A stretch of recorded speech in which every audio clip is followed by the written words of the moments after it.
The envelope was bright yellow, impossible to miss against the backdrop of fresh snow covering my mailbox, and the moment I saw it, I knew my day was about to get complicated. I pulled it out with gloved hands, already feeling that familiar knot forming in my stomach. The return address confirmed my suspicions: Pine Ridge Homeowners Association. I had been living in this neighborhood in Boulder, Colorado for 3 years now, and these yellow envelopes had become an unwelcome fixture in my life. My name is Harold Thompson, and I am a civil engineer by trade, which makes what happened next even more infuriating. Standing in my driveway, I tore open the envelope. The fine was for $500. $500 for snow removal violations. I read the citation twice, certain I was misunderstanding something. According to the notice, I was clearing my driveway in the wrong direction. The wrong direction. I had been pushing snow toward the street instead of toward my backyard, apparently violating some obscure subsection of the HOA covenants that I had never heard of in my life. The notice was signed by Patricia Morrison, the HOA president, a woman whose name had become synonymous with petty tyranny in our neighborhood. She had moved into Pine Ridge about 2 years ago and had immediately run for the board, winning easily because nobody else wanted to deal with the headaches. Since then, she had transformed from a seemingly pleasant neighbor into someone who measured grass heights with a ruler and documented every minor infraction with the zeal of a prosecutor building a capital case. I walked back into my house, snow crunching under my boots, and immediately called the HOA office number listed on the citation. The phone rang 4 times before Patricia answered, her voice dripping with false sweetness. Pine Ridge HOA, Patricia speaking. Patricia, this is Harold Thompson from 847 Cascade Drive. I just received a citation for snow removal, and I need an explanation. There was a pause, and I could almost hear her smile through the phone. Oh yes, Mr. Thompson. I personally observed you this morning clearing your driveway toward the street. Section 12.4.7 of the covenants clearly states that snow must be cleared away from common areas and streets. I have been clearing my driveway the same way for 3 years, I said, trying to keep my voice level. Nobody has ever said anything about it before. Well, I have been reviewing all the covenant sections more carefully, and this is a clear violation. The fine stands. You have 30 days to pay. This is ridiculous. Every house on this street clears snow the same way. Why am I being singled out? I have sent notices to several homeowners, Mr. Thompson. You are not being singled out. Now, if you would like to appeal this citation, you may submit a written request to appear before the board at next month's meeting. I hung up without saying goodbye, something I rarely do, but my patience was already worn thin. I looked out my front window at the street. Fresh snow from the previous night's storm covered everything in a pristine white blanket. My driveway, which I had cleared at 6 that morning before work, showed the path I had pushed the snow, straight down toward the street, where it joined the natural flow of melting snow into the storm drains. That is when it hit me. The storm drains. I grabbed my laptop and pulled up the neighborhood site maps I had saved when I first moved in. As a civil engineer specializing in water management and drainage systems, I had reviewed the local infrastructure out of professional curiosity. What I saw made my blood run cold, but not from the temperature outside. The Pine Ridge development sat on a gentle slope, with my street, Cascade Drive, running roughly north to south. The natural topography meant water flowed from the higher elevations in the north down toward the lower elevations in the south. The storm drain system had been designed to accommodate this natural flow. However, I noticed something interesting. Patricia Morrison's house sat at the southern end of the street, in one of the lowest spots in the entire development. Over the next few days, I did something I should have done years ago. I started documenting everything. I took photographs of how every house on the street cleared their snow. I reviewed the original engineering plans for the development, which were public record. I even drove around after the next snowfall to observe the drainage patterns throughout the neighborhood. What I discovered was worse than I thought.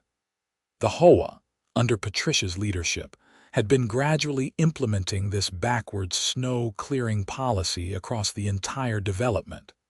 They had started fining homeowners one by one, and most people simply paid the fine rather than fight it. But the policy was fundamentally flawed from an engineering standpoint. By forcing homeowners to push snow toward their backyards instead of toward the streets, the HOA was disrupting the natural drainage patterns of the entire neighborhood. When spring came and all that accumulated snow melted, it would not flow into the storm drains as designed. Instead, it would pool in backyards, seep into foundations, and potentially cause significant flooding and property damage. I spent an entire weekend creating a detailed report. I used topographical maps, drainage calculations, and historical weather data for Boulder. I even built a simple computer model showing water flow patterns under different scenarios. The results were clear. The HOA's snow-clearing policy would cause flooding in multiple homes come spring, with the potential for tens of thousands of dollars in damage. But here is where it got interesting. According to my calculations, the houses least likely to flood were those at the southern end of the street, where the natural elevation was lowest and drainage was best. Houses like Patricia Morrison's. I submitted my appeal to appear before the HOA board, and I attached my full engineering report. I sent it via certified mail to ensure there would be a record of delivery. Then I waited. 3 days later, I received a response. The board would hear my appeal at their next meeting, scheduled for 2 weeks away. In the meantime, the fine remained in effect, and I was expected to comply with the snow-clearing directive immediately. I did not comply. Instead, every time it snowed, I continued clearing my driveway toward the street, and I documented each instance with photographs and timestamps. I also started talking to my neighbors. My next-door neighbor, Jim Kowalski, was a retired teacher who had lived in Pine Ridge for 15 years, since the development first opened. He invited me over for coffee one Saturday morning, and we sat in his kitchen looking out at the snow-covered street. "You know, Harold," he said, stirring his coffee slowly, "I got one of those yellow envelopes last month. Paid the damn fine because my wife did not want the hassle, but I knew something was off about it." "Did you notice anything about the drainage last spring?" I asked. Jim nodded. "Water everywhere. My basement got damp for the first time ever. Had to run a dehumidifier constantly. I figured it was just a wet year, but now that you mention it, that was right after Patricia started enforcing her snow rules." "It was not a particularly wet year," I said. "I checked the data. Precipitation was actually slightly below average." Jim set down his coffee cup and looked at me seriously. "What are you thinking?" "I am thinking that Patricia might have a personal reason for this policy.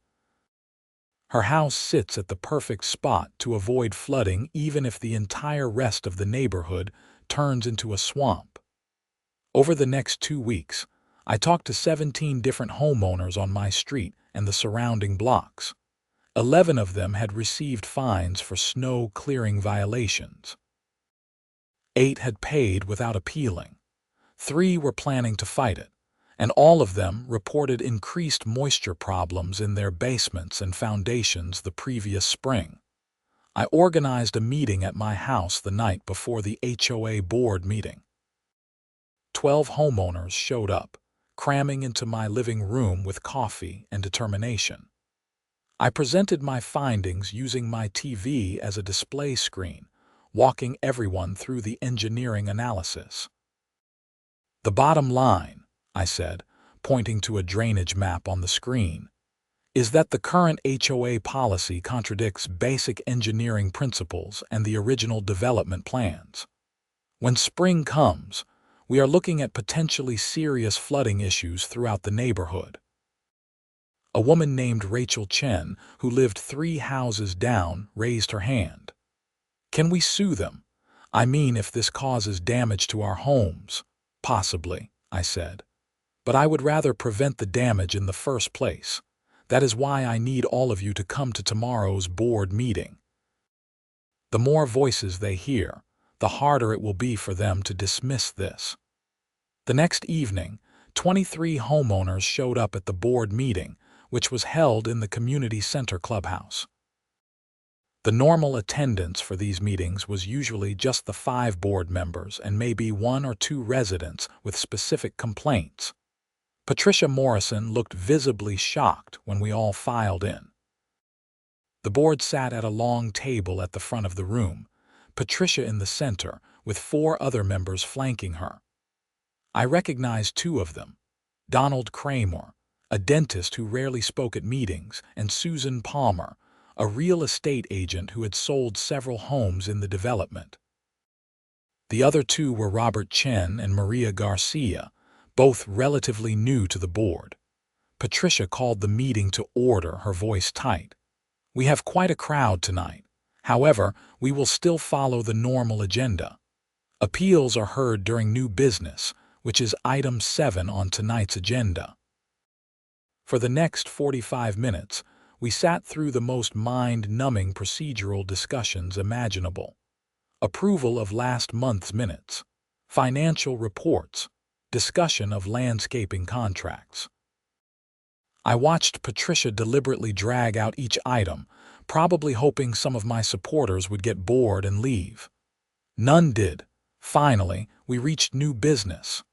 "We have 1 appeal on the agenda tonight," Patricia said, looking down at her papers. "Harold Thompson is appealing a citation for snow removal violations. Mr. Thompson, you have 10 minutes to present your case." I stood and walked to the front of the room, carrying my laptop. "I will need to use the projector." Patricia's jaw tightened. "We do not normally allow presentations." I submitted my full engineering report with my appeal. "I am simply going to walk the board through the key findings. Unless you would prefer I just read the entire 30-page report out loud," Susan Palmer spoke up. "Let him use the projector, Patricia." We all got his report, but honestly, I did not understand half of it. A visual explanation would help. Patricia nodded stiffly, and I set up my laptop. For the next 15 minutes, I presented my findings in clear, simple terms. I showed the topographical maps, explained the drainage system design, demonstrated how the current snow clearing policy disrupted natural water flow, and presented my calculations predicting spring flooding. "This is not just about me wanting to avoid a fine," I concluded. "This is about preventing potential disaster for dozens of homes in this development." The original engineering plans, which were approved by the city and are a matter of public record, explicitly designed the drainage system to handle runoff flowing from yards into the street system. By forcing homeowners to redirect snow and water away from the streets, we are setting ourselves up for serious problems. When I finished, Patricia was visibly flustered.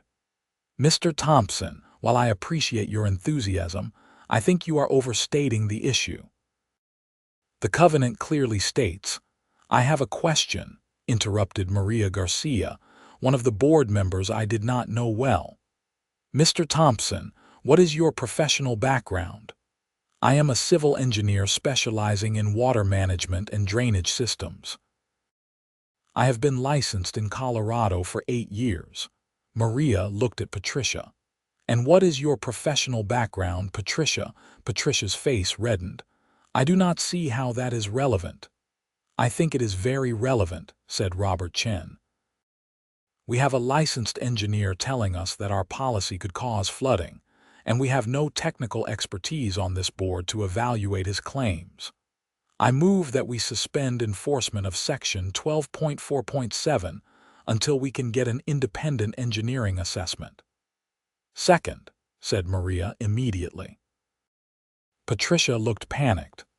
We cannot just suspend a covenant provision on a whim. This is improper procedure. Actually, said Susan Palmer, pulling out a thick binder, according to our bylaws, the board can suspend enforcement of any provision by majority vote if there is a legitimate concern about safety or liability. I move we vote on Robert's motion. The vote was 4-1, with only Patricia voting against. The enforcement of the snow clearing provision was suspended pending an independent engineering study. As the meeting broke up, Patricia cornered me near the door. Her face was flushed, her voice low and angry. You think you are very clever, do not you? Coming in here with your charts and graphs, undermining the rules I have worked hard to enforce. I am trying to prevent people's homes from flooding, I said calmly. If you had any engineering background, you would understand why this matters. My house has never had flooding problems, she snapped. Of course it has not. Your house sits at the lowest elevation with perfect drainage, but you do not care about everyone else's houses, do you? She stepped closer, her voice dropping to a hiss. You have no idea what you are talking about. This neighborhood was a mess before I took over. People doing whatever they wanted, ignoring the rules. I brought order. I brought standards. You brought tyranny, I said. There is a difference.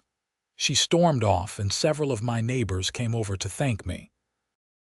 Jim Kowalski clapped me on the shoulder. That was something else, Harold, but watch your back. Patricia does not forget, and she does not forgive. He was right to warn me. The next morning, I found another yellow envelope in my mailbox. This one cited me for having a trash can visible from the street, for having a small crack in my driveway that needed repair, and for having outdoor lights that exceeded the approved wattage. 3 separate violations, each with a $250 fine. I took photographs of every house on my street. At least half had visible trash cans. Many had driveway cracks far worse than mine, and I knew for a fact that several houses had much brighter outdoor lights than I did. I was being targeted, but I did not panic. Instead, I called an attorney, Mitchell Harrison, who specialized in HOA disputes. His office was in downtown Boulder, and he agreed to meet with me that afternoon. Mitchell was in his mid-50s, with gray hair and the weary expression of someone who had seen too many HOA horror stories. He listened to my entire story, reviewed my documents, and leaned back in his chair. You have a strong case, he said. The selective enforcement alone is grounds for fighting these fines. Combined with your engineering analysis and the potential liability issues, I think we can not only get your fines dismissed, but potentially force some reforms to the HOA's enforcement practices. How much is this going to cost me? Mitchell smiled. My normal retainer is $5,000 for HOA cases, but this is interesting enough that I will do it for $3,000. Plus, if we prove selective enforcement and harassment, we can potentially recover your legal fees from the HOA. I wrote him a check. Over the next 2 weeks, several things happened simultaneously. First, the HOA hired their own engineering consultant to review my findings. Second, Mitchell sent a strongly worded letter to the HOA board demanding they rescind all my fines and cease any selective enforcement actions. Third, Patricia Morrison began a whisper campaign in the neighborhood, telling anyone who would listen that I was a troublemaker trying to avoid legitimate fines, by making up fake science. The engineering consultant the HOA hired was from a firm called Mountain States Engineering, based in Denver. I looked them up and was not impressed. They were a small firm that mostly did residential projects, and their online reviews were mediocre.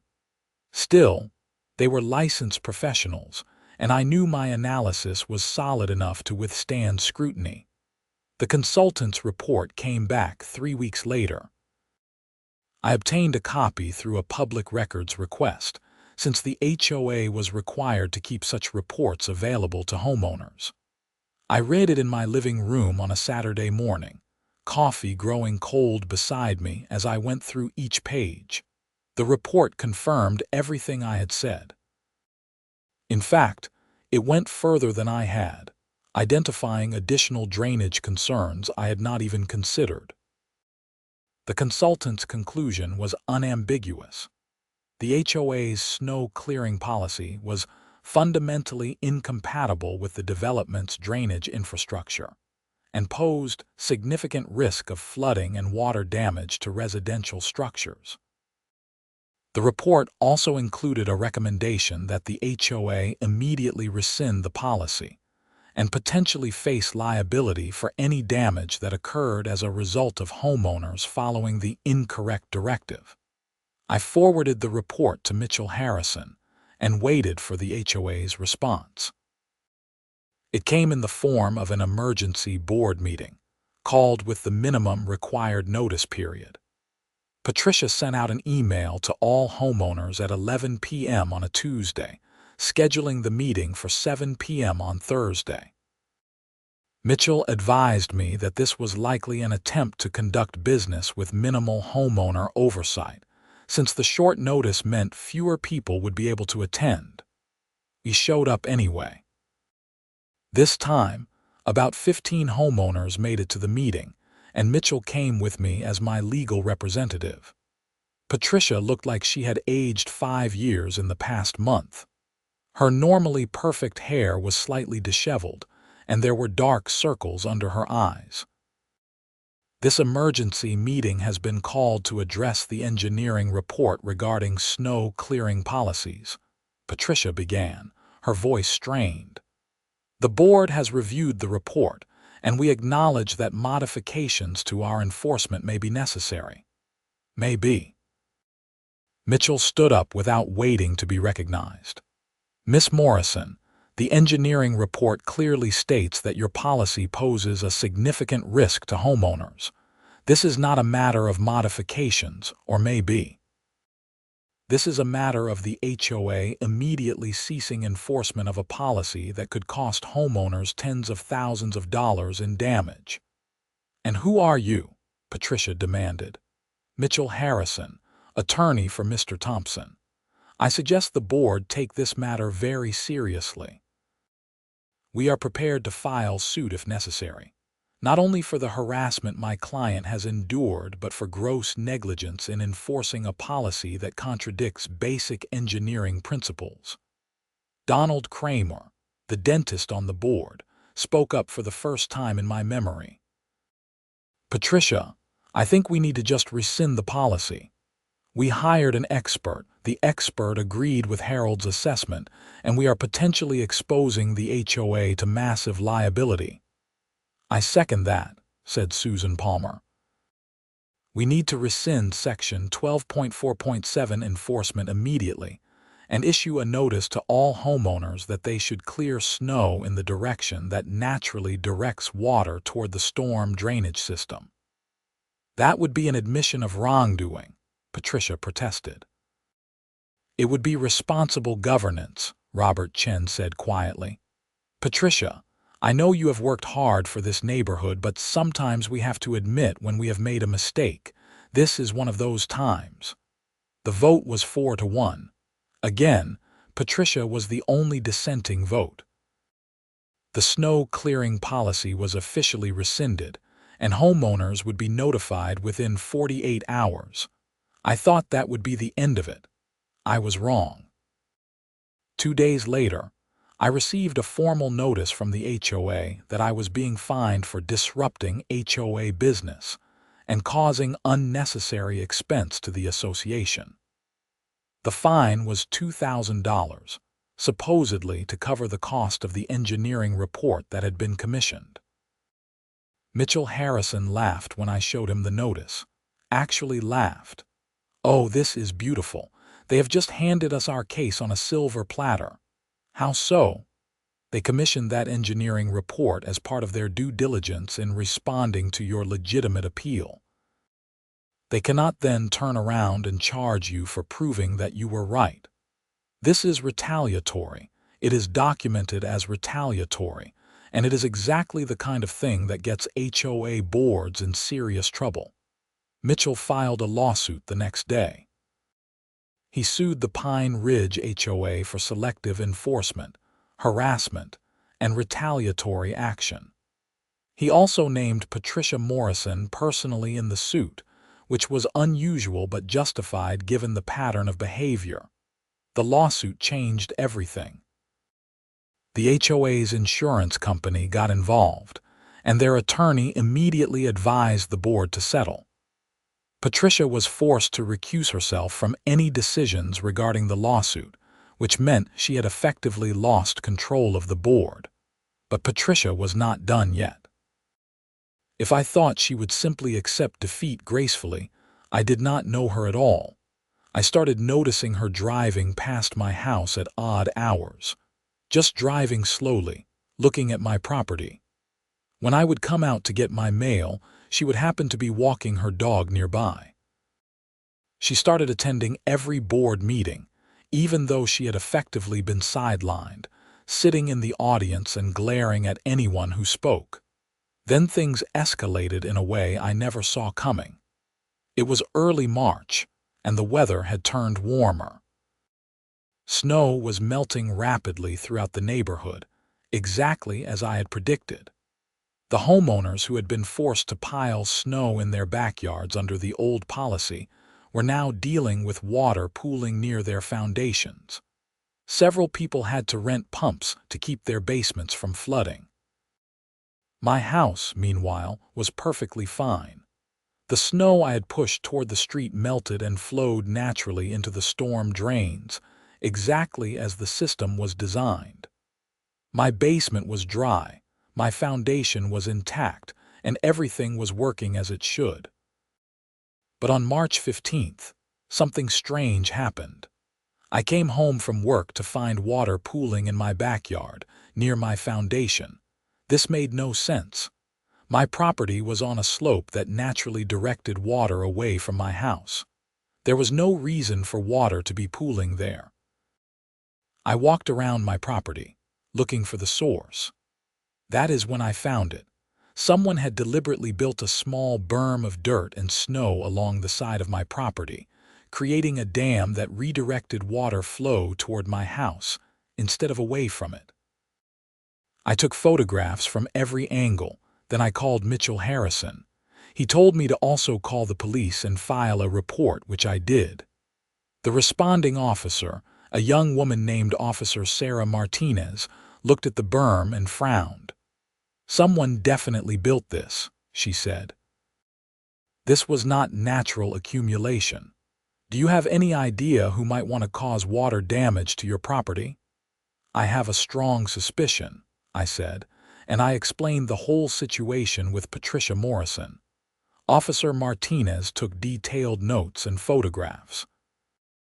"I cannot arrest anyone based on suspicion, but I will include all this in my report. If you have any security cameras, now would be a good time to check the footage." I did not have security cameras. I had never needed them before. But I installed them that weekend, 4 cameras covering all sides of my property. I also spent that weekend removing the berm and regrading the area around my foundation to ensure proper drainage. The water damage was minimal, just some saturated soil, but it was a clear escalation in Patricia's behavior. The cameras proved their worth faster than I expected. 3 days after installation, at 2:30 in the morning, they caught someone sneaking into my backyard. The figure was wearing dark clothing and a hood, but the infrared cameras captured enough detail for me to identify Patricia Morrison's distinctive gait and build. She spent about 10 minutes in my backyard, and when I checked in the morning, I found that she had again tried to build a berm to redirect water toward my foundation. This time, I had video evidence. I called Officer Martinez and showed her the footage. She watched it twice, then made a phone call to someone at the station. 20 minutes later, a detective named James Crawford arrived at my house. Detective Crawford was a stocky man in his 40s with a no-nonsense attitude. He watched the video footage 3 times, asked me detailed questions about my history with Patricia Morrison, and reviewed all the documentation I had about the HOA dispute. "This is vandalism and trespassing at minimum," he said. "Potentially attempted property damage, depending on whether the DA wants to push it. But combined with the pattern of harassment you have documented, this is serious. I am going to pay Miss Morrison a visit." "Should I be worried about retaliation?" I asked. Detective Crawford gave me a grim smile. "I would say she has already been retaliating, but keep your cameras running and call us immediately if she comes near your property again." I later learned what happened when Detective Crawford visited Patricia Morrison's house. This came from Susan Palmer, the real estate agent on the HOA board, who heard it from Patricia's own husband, David Morrison. Apparently, Patricia completely lost control when Detective Crawford showed her the video footage. She denied it at first, claiming the video was fake or that I had somehow staged it. When Detective Crawford pointed out specific identifying details that clearly showed it was her, she broke down and started ranting about how I had destroyed everything she built and turned the neighborhood against her. David Morrison, who had largely stayed out of the HOA drama, was horrified. He had no idea about the extent of Patricia's vendetta against me. He apologized to Detective Crawford and promised that Patricia would not come near my property again, but the investigation was already in motion. The DA decided to press charges for criminal trespassing and attempted property damage. Patricia Morrison was arrested and spent several hours in county lockup before her husband bailed her out. The arrest changed the dynamics of the entire situation. The HOA board held an emergency meeting and voted unanimously to remove Patricia Morrison as president. Susan Palmer was elected as interim president, and her first official action was to settle the lawsuit I had filed. The settlement included dismissal of all fines against me, reimbursement of my legal fees, and a payment of $15,000 for harassment and emotional distress. The HOA also agreed to implement new policies preventing selective enforcement and requiring board decisions to be based on documented standards rather than individual board member preferences. But I was not satisfied yet. The homeowners who had suffered water damage because they followed the HOA's incorrect snow clearing policy deserved compensation too. I worked with Mitchell Harrison to help organize a class action lawsuit on behalf of all affected homeowners. This lawsuit was more complex and took longer, but ultimately the HOA's insurance company settled for $375,000, distributed among 23 different homeowners who had documented water damage to their properties. Patricia Morrison's criminal case went to trial in late May. The evidence was overwhelming. Video footage of her trespassing on my property, documentation of the berm she built, expert testimony about the potential for water damage, and the entire documented history of her harassment. She was convicted of criminal trespassing and attempted property damage. The judge sentenced her to 6 months in jail, suspended after 30 days served, plus 2 years of probation and mandatory anger management counseling. She was also ordered to pay restitution for my security camera system and the cost of repairing my yard. The courtroom was nearly empty for the sentencing. David Morrison sat alone in the back, looking defeated. I almost felt sorry for him. He had not asked for any of this, and now his wife's vendetta had destroyed her reputation and cost them tens of thousands of dollars in legal fees. Patricia Morrison stood before the judge, her shoulders slumped, looking nothing like the imperious HOA president who had once terrorized the neighborhood with yellow envelopes. When the judge asked if she had anything to say, she simply shook her head. After the sentencing, I walked out of the courthouse into bright Colorado sunshine. Mitchell Harrison walked with me, carrying his briefcase, looking satisfied. "Well," he said, "that is that. Not often these HOA cases end with criminal convictions." "She took it too far," I said. "If she had just listened to the engineering report and backed down, none of this would have happened." "People like Patricia Morrison do not back down," Mitchell said. "They double down. It is what makes them dangerous." Over the following months, life in Pine Ridge slowly returned to normal. Susan Palmer proved to be a competent and reasonable HOA president. She reduced the frequency of compliance inspections, eliminated many of the more petty rules that Patricia had enforced, and focused the board's attention on actual community improvement projects rather than harassment of homeowners. The Morrisons moved out of the neighborhood in August. Their house sold quickly. Susan Palmer represented the sale, and she told me they took a loss on the property because they were desperate to leave. I never found out where they went, and I did not particularly care. Several of my neighbors thanked me personally for standing up to Patricia and forcing the HOA to change its practices. Jim Kowalski, my retired teacher neighbor, told me over beers one evening that I had saved the neighborhood from becoming a totalitarian nightmare. The engineering firm I work for heard about the case, and they actually gave me a commendation for applying engineering principles to solve a community problem. My boss, Linda Chen, called me into her office one day and told me that my analysis had been exactly the kind of practical problem solving we want to encourage. But the real victory came the following winter, when the first big snow of the season blanketed Pine Ridge. I went out with my snowblower, cleared my driveway pushing the snow toward the street, and watched as it flowed naturally into the storm drains exactly as the system was designed. Up and down the street, my neighbors did the same. No yellow envelopes appeared in mailboxes. No HOA president drove around with a clipboard documenting violations. People simply cleared their snow in the most logical, efficient manner, and the drainage system worked exactly as the original engineers intended. When spring came, there were no flooding problems in any of the houses. Basements stayed dry, foundations remained intact, and the entire neighborhood drainage system functioned perfectly. I was working in my yard one Saturday afternoon in April when Susan Palmer walked over.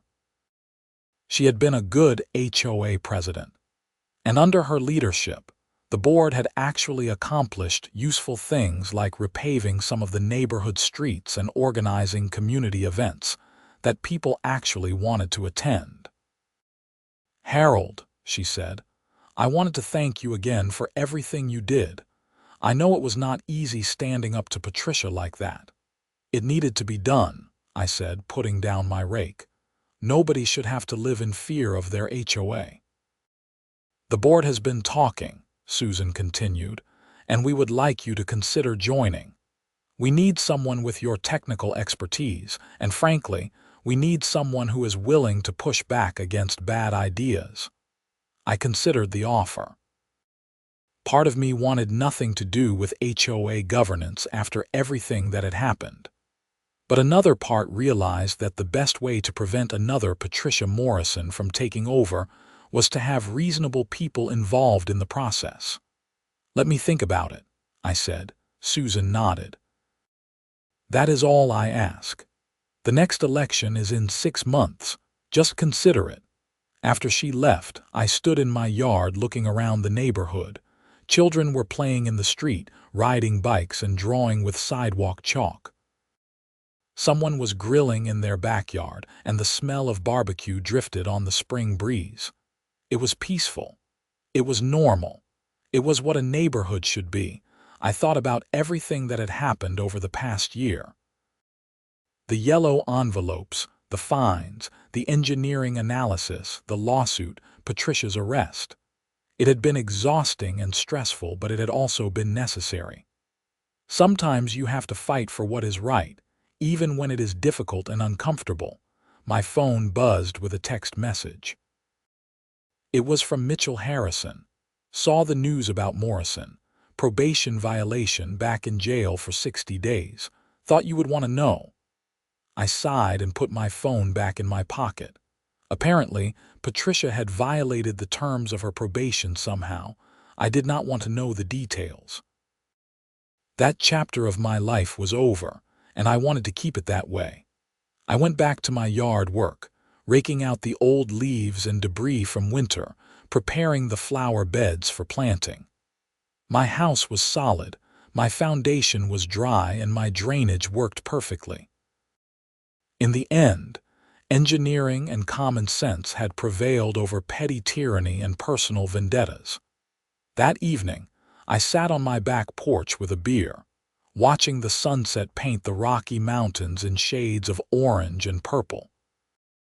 Jim Kowalski wandered over with his own beer, and we sat together in comfortable silence for a while.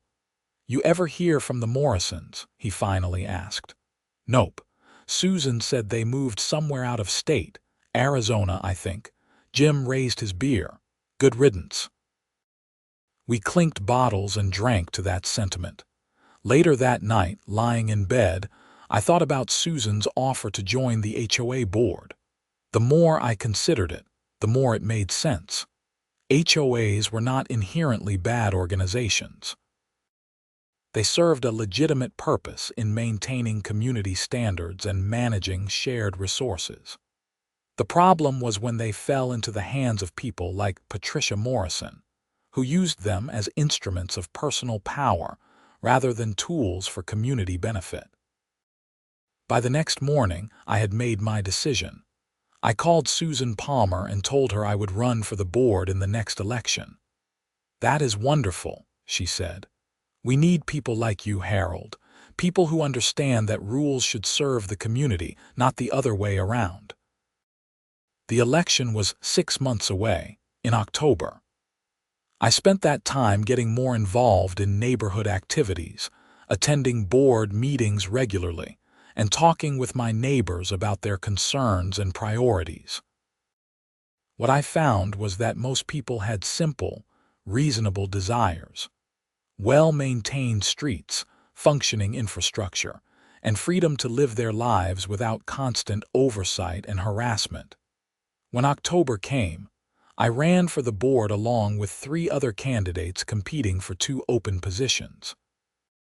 My main opponent was a younger man named Derek Foster, who had recently moved into the neighborhood and seemed to have Patricia Morrison's authoritarian tendencies. He talked about restoring order and enforcing standards, which were code words that made my neighbors nervous. The vote was not even close. I won by a wide margin, and the other open seat went to Rachel Chen, the woman who had been at my house for the original meeting where I presented my engineering analysis. Derek Foster came in a distant third. My first board meeting as an elected member was in November. Susan Palmer was re-elected as president, and I was appointed to head the Architectural Review Committee, which was responsible for approving modifications to homes and enforcing aesthetic standards. My first act was to review and revise all the architectural guidelines, eliminating the petty rules that served no real purpose while keeping the reasonable standards that maintained property values and neighborhood character. We reduced the architectural review application from 11 pages to 3 pages, shortened approval times from 6 weeks to 2 weeks, and eliminated most of the fees that had been pure revenue generation rather than actual cost recovery. The changes were popular. Homeowners who had been afraid to make even minor improvements to their properties because of the onerous approval process started submitting applications again.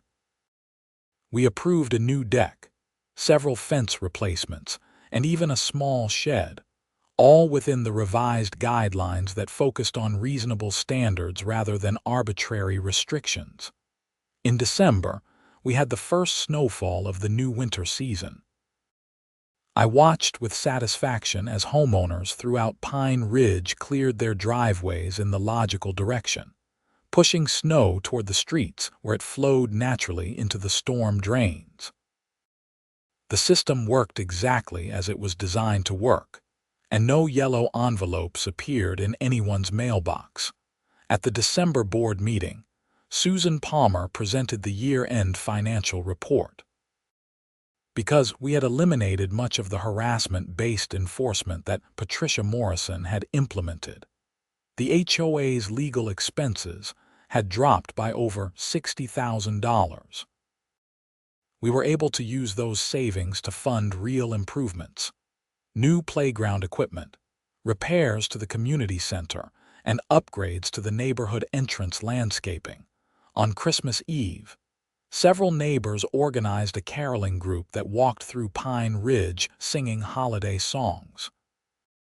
I stood on my front porch watching them, drinking hot chocolate, and marveling at how much had changed in just 1 year. This time last year, the neighborhood had been tense and divided, with Patricia Morrison prowling around documenting violations and sending threatening letters. Now, people were actually enjoying living here again. Jim Kowalski came over with his wife, bringing cookies. We stood on my porch together listening to the carolers, and Jim said quietly, "You did good, Harold. You really did." "We all did," I replied. "It took a lot of people standing together to fix this." "Yeah, but you started it. You were the one willing to stand up and say no." He was right, in a way, but I had not done it because I was particularly brave or principled. I had done it because I was an engineer, and I could not stand by and watch people make decisions that defied logic and would cause harm. It was not heroism. It was just common sense applied to a problem. After the holidays, I received a letter from the city's planning department. They had gotten a copy of my engineering analysis through the public records from the lawsuit, and they were impressed with the work. They asked if I would be willing to present my findings at a planning commission meeting to help inform their review of drainage requirements for future developments. I agreed, and in January, I gave a presentation to the Boulder Planning Commission about the importance of understanding natural drainage patterns when implementing HOA policies.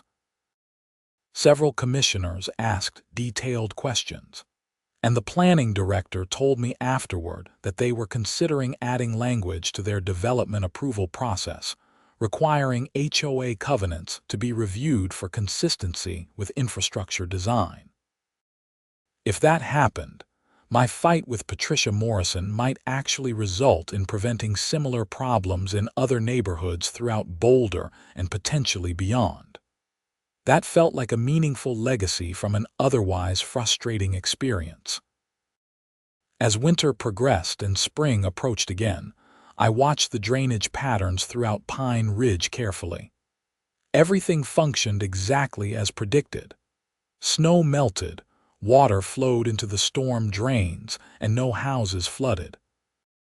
The homeowners who had suffered damage the previous year had all made repairs, and their basements stayed dry this time.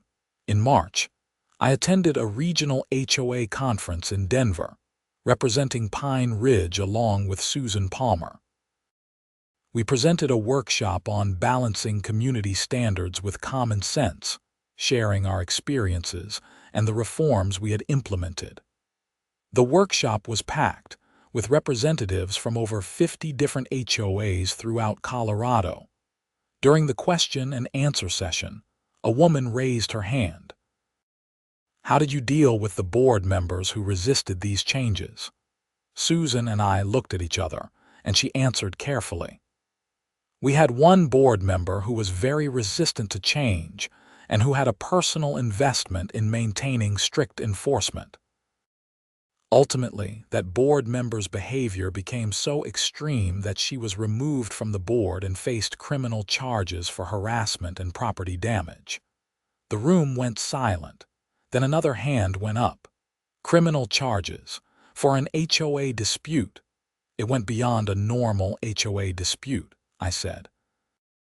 "When a board member starts trespassing on residents' property and attempting to cause property damage, that crosses a line into criminal behavior. Most HOA disputes do not reach that level, but ours did." After the workshop, several people came up to thank us and share their own HOA horror stories. It was clear that Patricia Morrison was not unique.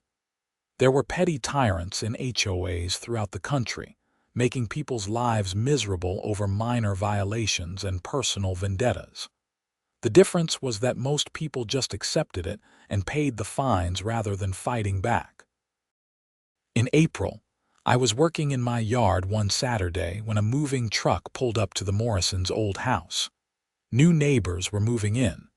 I walked over to introduce myself once they had unloaded the truck.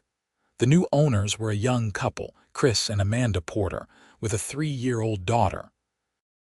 Chris was a software engineer, and Amanda was a nurse at Boulder Community Hospital. They seemed nice, normal people, and they were excited about their new home. "We heard there was some drama with the previous owners and the HOA," Chris said cautiously. "Is that going to be a problem?" "No," I assured him. "That situation has been resolved. The HOA is under new management now and things are much more reasonable. You will be fine." "That is good to hear," Amanda said, looking relieved. "We almost did not buy this house because of what we heard, but it was perfect for us in every other way." I gave them my phone number and told them to call if they had any questions or concerns about the neighborhood. Over the following weeks, they integrated smoothly into Pine Ridge, and their daughter became friends with other kids on the street. It was nice to see the house filled with life again instead of the toxic atmosphere that had surrounded it when the Morrisons lived there. In May, I received an unexpected phone call from David Morrison. He asked if he could meet me for coffee, and something in his voice made me agree. We met at a coffee shop in downtown Boulder, far enough from Pine Ridge that we were unlikely to run into anyone we knew. David looked older and tired. He ordered black coffee and sat across from me with his hands wrapped around the cup like he was trying to draw warmth from it. "I wanted to apologize," he said without preamble, "for everything Patricia did. I should have stopped her sooner, but I did not realize how bad it had gotten until the police showed up at our door." "You are not responsible for her actions," I said. "No, but I enabled them by not paying attention. I was so focused on my work that I let her turn the HOA into her personal fiefdom, and when she started obsessing over you specifically, I should have intervened." "How is she doing?" David sighed. "She served her additional 60 days for the probation violation. She is out now and she is in counseling. The therapist says she has some control issues that she needs to work through. We are living in Tucson now. Fresh start. I hope it works out for you both." "Thank you, I mean that." He paused, then added, "For what it is worth, you were right. About the drainage, about the snow clearing, about everything. Patricia could not admit it, but I can. You probably saved a lot of people from serious property damage." After David left, I sat in the coffee shop for a while, thinking about how situations can spiral out of control when people let pride and ego override common sense and professional expertise. Patricia Morrison had not been evil, just wrong and unwilling to admit it. That combination had destroyed her reputation, cost her family tens of thousands of dollars, and earned her a criminal record. The lesson seemed clear. Sometimes the right thing to do is to listen to experts, admit when you are wrong, and change course before things get worse. It should not have required lawsuits and criminal charges to reach that conclusion, but some people have to learn the hard way. As summer arrived, and Pine Ridge settled into a comfortable rhythm under Susan Palmer's leadership, I realized that I had learned something important too. I had always avoided conflict, preferring to keep my head down and not make waves. But sometimes conflict is necessary. Sometimes you have to stand up and fight for what is right, even when it is uncomfortable and risky. The snow clearing dispute had taught me that engineering principles matter, that expertise has value, and that ordinary people can challenge unjust authority if they are willing to put in the work and persist through the difficulties. It had also taught me that communities are stronger when people work together rather than letting petty tyrants divide them. In July, the HOA organized a neighborhood block party, the first one in over 5 years. We closed off several streets, set up grills and picnic tables, and invited everyone in Pine Ridge to come together and celebrate our community. Over 300 people showed up, nearly every household in the development. I manned the grilling station with Jim Kowalski, flipping burgers and hot dogs while kids ran around playing games and adults chatted and laughed. Susan Palmer stood on a small stage and gave a short speech thanking everyone for making Pine Ridge a great place to live. "We have been through some challenges this past year," she said, "but we have come through them stronger and more united. This neighborhood works when we all work together, when we treat each other with respect, and when we remember that rules should serve the community, not control it." Everyone applauded, and I noticed several people glancing my way with smiles and nods. I had become something of a neighborhood folk hero, the engineer who stood up to the HOA tyrant. It was a little embarrassing, but also gratifying to know that my efforts had made a difference. As the party wound down in the evening, I stood on a small hill overlooking the neighborhood, watching the sun set behind the mountains. Pine Ridge looked peaceful and beautiful, a well-planned community with good infrastructure and, now, reasonable governance. The streets were clean, the houses were well-maintained, and the drainage system worked exactly as it was designed to work. Sometimes the most important battles are not the dramatic ones that make headlines. Sometimes they are the small, local fights to preserve common sense and protect your community from people who would abuse their authority. My fight with Patricia Morrison over snow clearing had been exactly that kind of battle, and winning it had required persistence, documentation, professional expertise, and the willingness to stand firm even when it would have been easier to just pay the fine and move on. Looking back on everything that had happened, from that first yellow envelope to Patricia's arrest to the reforms we had implemented, I felt satisfied that I had done the right thing. My engineering background had given me the tools to prove my case, but the real victory had been showing my neighbors that they did not have to accept unjust treatment from their HOA. The block party continued below me, with music and laughter drifting up on the evening breeze. Children played while adults relaxed and enjoyed each other's company. This was what a neighborhood should be, a community of people supporting each other and working together, not a collection of isolated households living in fear of the next yellow envelope. I walked back down the hill to rejoin the party, Accepting congratulations and handshakes from neighbors, I had come to know better through this entire experience.